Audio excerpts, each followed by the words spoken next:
हरे कृष्णा। तो आपका जो दूसरा प्रश्न है कि क्या हम आत्माओं से बात कर सकते हैं या हम उन्हें जी महसूस बिल्कुल। कर सकते हैं, तो हम आप भी तो आत्मा हैं।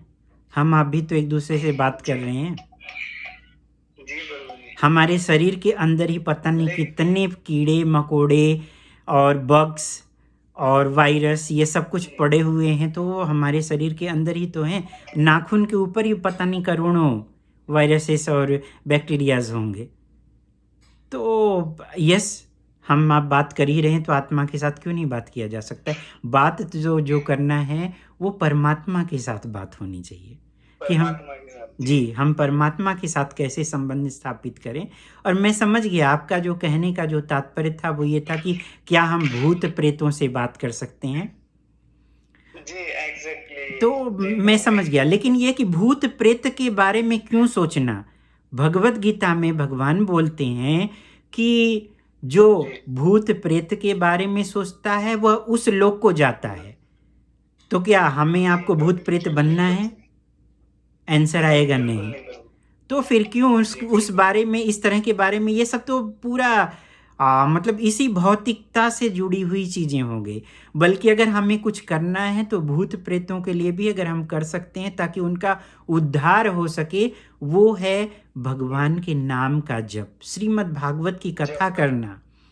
जहाँ पे हमें कुछ ऐसा जी लगे, फील हो, तो फिर हमें वहाँ भगवान के नाम का जप करके उनको मुक्त करने के बारे में सोचना चाहिए और वहाँ श्रीमद् भागवत कथा करना चाहिए। जी भक्ति विनोद बिल्कुल। ठाकुर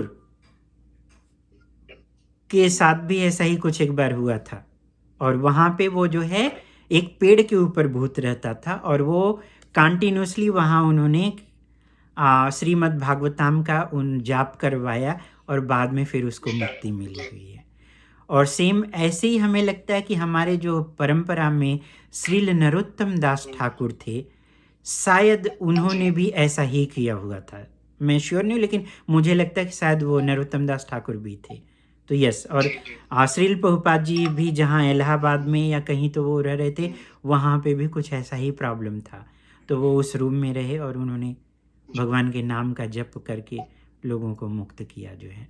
तो हमें इस तरह जो भगवान के भक्त होते हैं, वैष्णव जो होते हैं, परा जी दुखे दुखी परा सुखे सुखी, यानी कि वो दूसरों को के दुख को, जो शरीर नहीं मिला है जिसको, मतलब सूक्ष्म नहीं, स्थूल शरीर वो भटक जी रहा जी है, जी तो उसको मुक्त करने के बारे में हमें सोचना चाहिए, न कि उससे बात करने के बारे में। उससे बात करके हम क्या जी देखेंगे? एक दुखी से बात करके जी आपको दुख ही मिलेगा। तो उसका दुख जी कैसे दूर बिल्कुल। किया जाए, ये सबसे मोस्ट इम्पॉर्टेंट है। जी ओके, क्लियर हो गया? जी बिल्कुल। जी बिल्कुल जी। ओके, तो अभी आपका